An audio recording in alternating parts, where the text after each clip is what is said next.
Historiadores e juristas afirmam que há 4.000 anos, no Egito, pessoas ligadas ao faraó agiam como promotores. Mas a instituição do Ministério Público só veio a surgir na França com o imperador Napoleão. No Brasil, foi criada após a proclamação da República. O ministro da Justiça, Campos Salles, foi quem, durante o governo provisório, deu caráter institucional ao Ministério Público.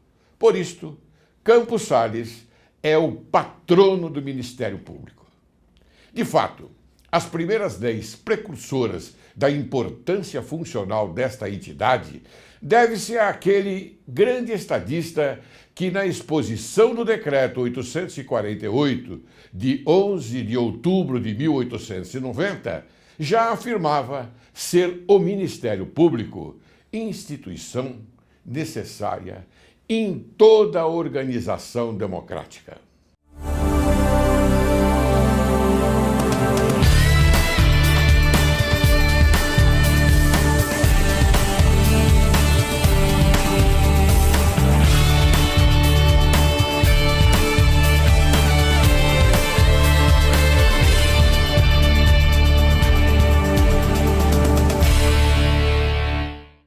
Direito e Justiça em Foco é o teu programa e este é o teu país.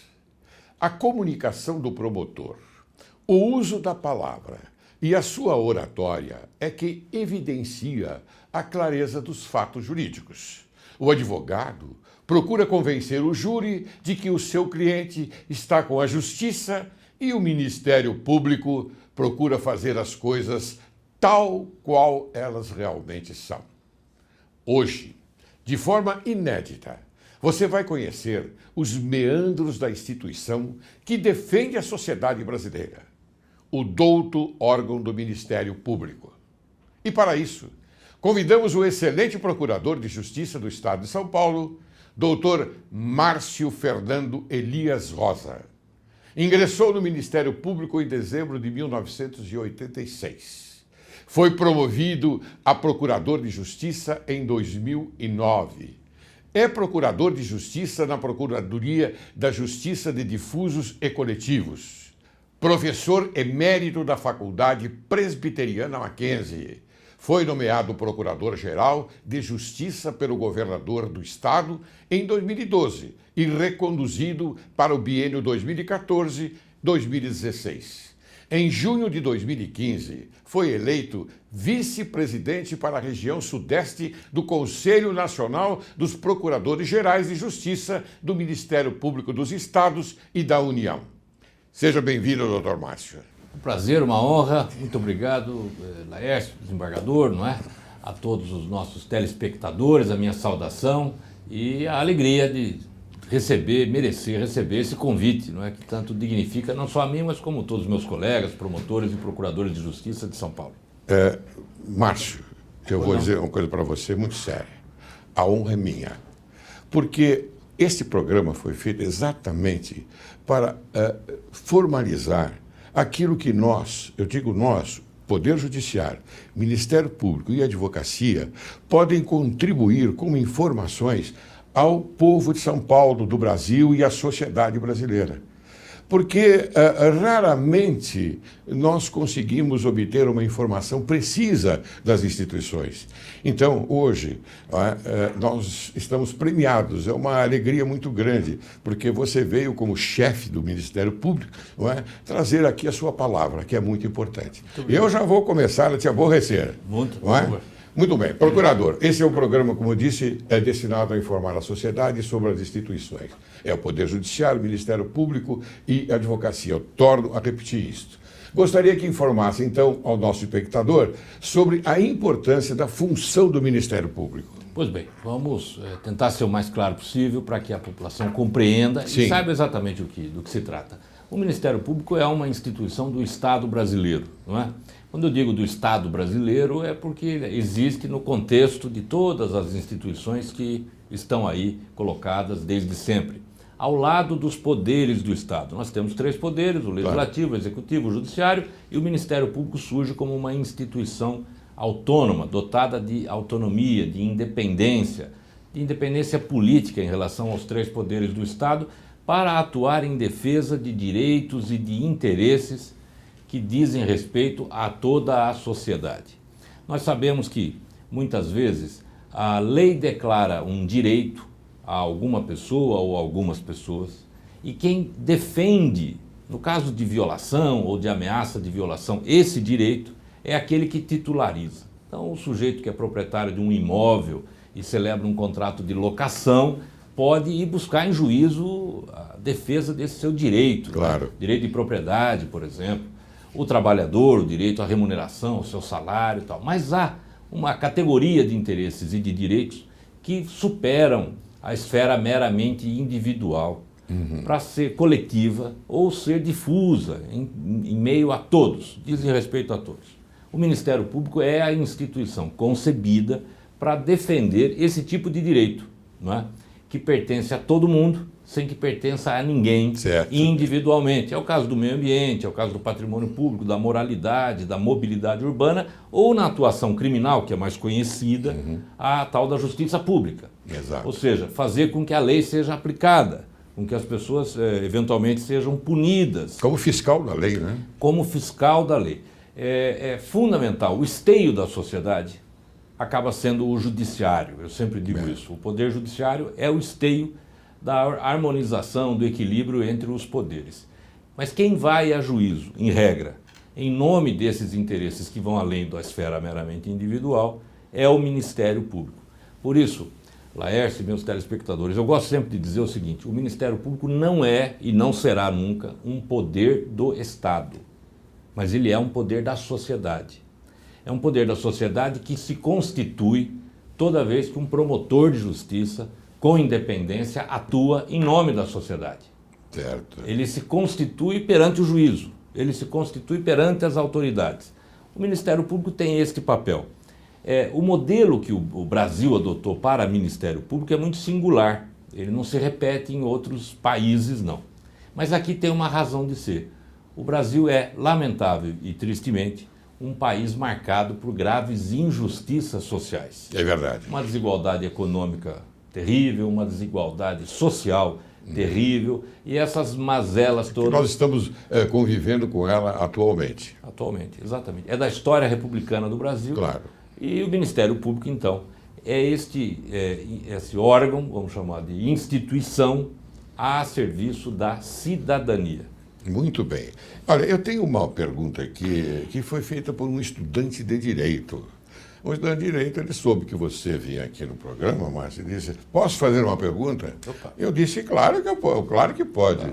O Procurador-Geral de Justiça de São Paulo, ele é liberal. Ele preza pelo Estado democrático de direito. Então ele diz o seguinte, procurador, ele diz o seguinte: qual a relação que há entre o Ministério Público e a sociedade? Bom, você mais ou menos já colocou.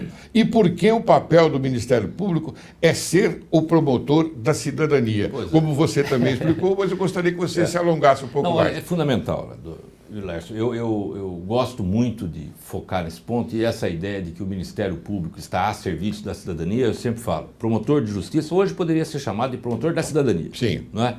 A cidadania só há quando há plenitude, na fruição, no gozo, claro, dos direitos. Claro, não é? Claro. Há uma emancipação do homem.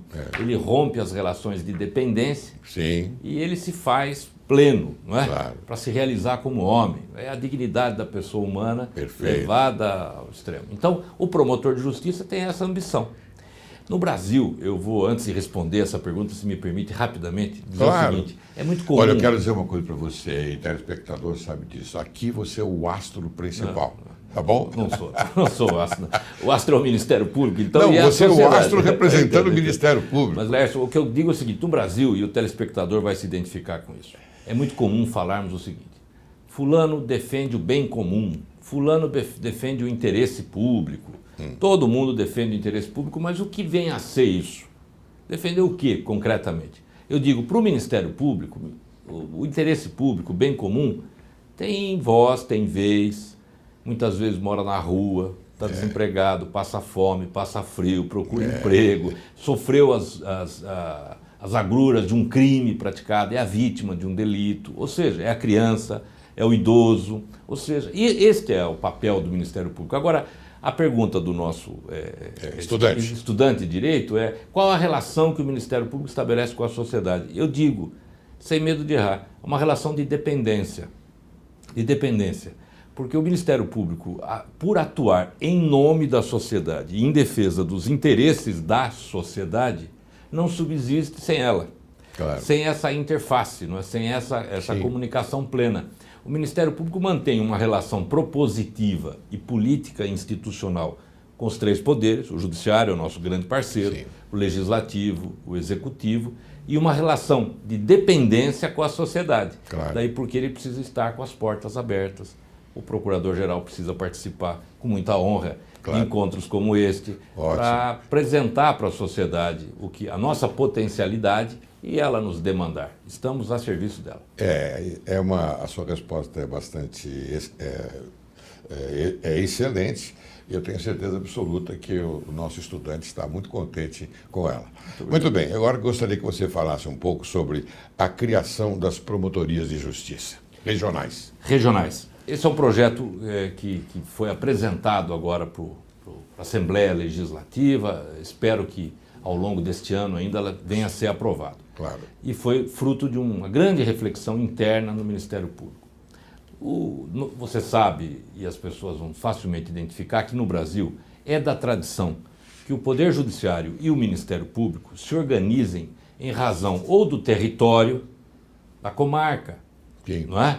Ou então em razão da especialidade, do júri, da fazenda pública, vara da família. Mas há questões que não respeitam a divisa entre os municípios ou as comarcas, que vão além das questões. É o caso, por exemplo, da região metropolitana.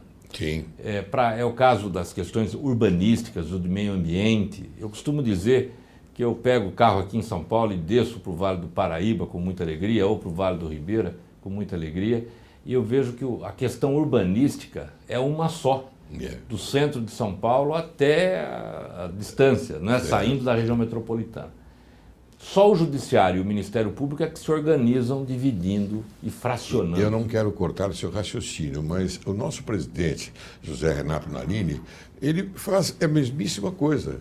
Ele vai visitar todas as comarcas. Sem dúvida. Vai visitar por quê? Porque é lógico, não seria uma obrigação dele, mas é para expandir, não é, a produtividade do judiciário.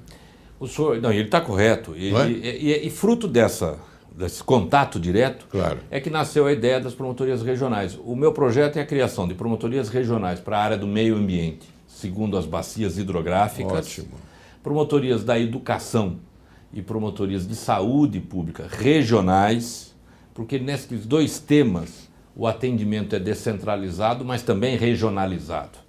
Muitas vezes a saúde básica é no pequeno município, mas o hospital de retaguarda está no grande município.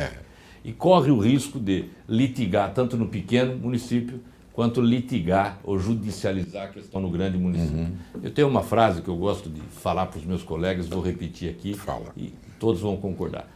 A mãe que procura o promotor de justiça querendo uma vaga na creche para o seu filho, ou que procura para a obtenção de um remédio, um atendimento na área da saúde, ela não quer frequentar o gabinete do promotor ou a sala de audiência ou o gabinete do magistrado, nem o escritório da advocacia. Ela quer o filho na escola, o seu parente no hospital, sendo atendido. Ela quer alcançar o objetivo dela. Nós não podemos nos perder, não é? Criar dificuldade, judicializar questões que devam ser resolvidas antes de chegarem ao Poder Judiciário. O Ministério Público não atua só perante o Poder Judiciário. O senhor sabe, o inquérito civil, as recomendações, a audiência pública, e tende a concretizar a justiça, sobretudo no campo dos direitos sociais, esses que nós estamos mencionando, com maior eficiência e com maior eficácia. Eu costumo dizer, procure o promotor de justiça da sua cidade. Se for possível, ele resolverá, não é, sem a judicialização. Tanto melhor para todos, sobretudo para quem precisa do direito. Agora, a regionalização, ela pode ser, e eu acredito nisso, um contributo para este trabalho. economia de recursos humanos, rapidez na solução do problema e melhor atendimento para a população. Seria um processo de mediação, não é? Mediação, quer dizer, entre o Ministério Público e aquele que naturalmente vai procurá-lo para resolver um problema. Antes, como você bem disse, a judicialização, ela não é necessária. Não. Pode-se resolver um problema sem o recurso dela. Sem dúvida. O senhor sabe que o MP não deixa de ser um grande mediador de conflitos entre a sociedade e os poderes do Estado. Muitas vezes, não é? Muitas vezes. Às vezes, na verdade é com quem detém o poder. Às vezes é o poder econômico, na área do consumidor, por exemplo.